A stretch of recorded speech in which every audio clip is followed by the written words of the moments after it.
So, Kojo, the thing about output is that it's a long journey from the input. And so we talk about the input, which is very key. But in between the input and output is policy, it's regulatory efficiency, it's management, it's human resource.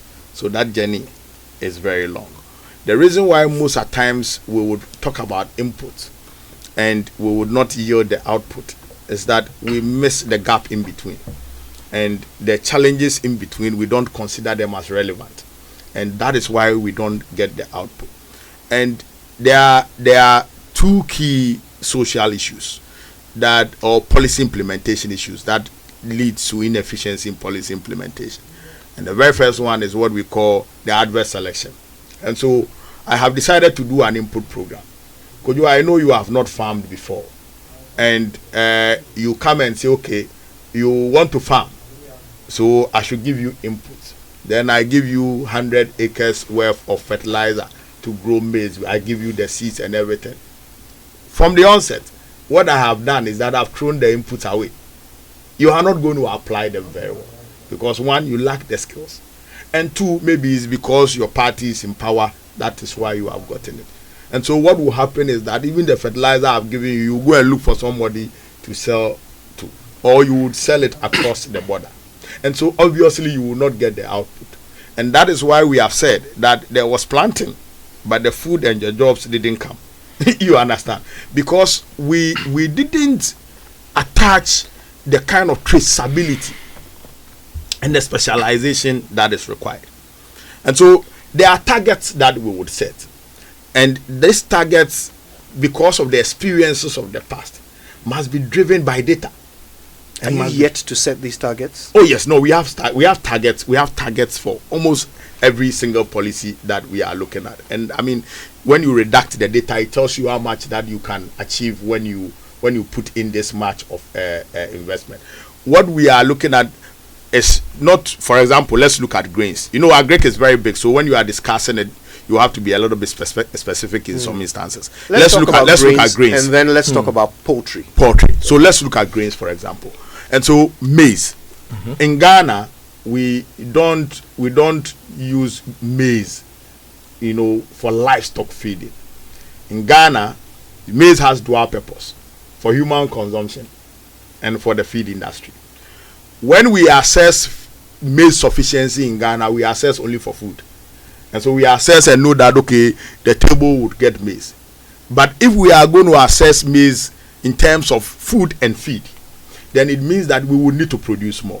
Now we have realized that we are not producing enough maize that could feed the livestock. And so that means that our current production, which we call sufficient, must be doubled. Then in that process, we should look at the variety of maize that goes to the table and the variety of maize that goes into animal feed, because they are not the same. Now the ordinary Ghanaian is even getting used to yellow maize. Yellow maize mainly was developed for the livestock. And so there are nutrition issues that comes in. Now our target is to grow enough maize to feed the feed industry and to feed homes. So that means what value?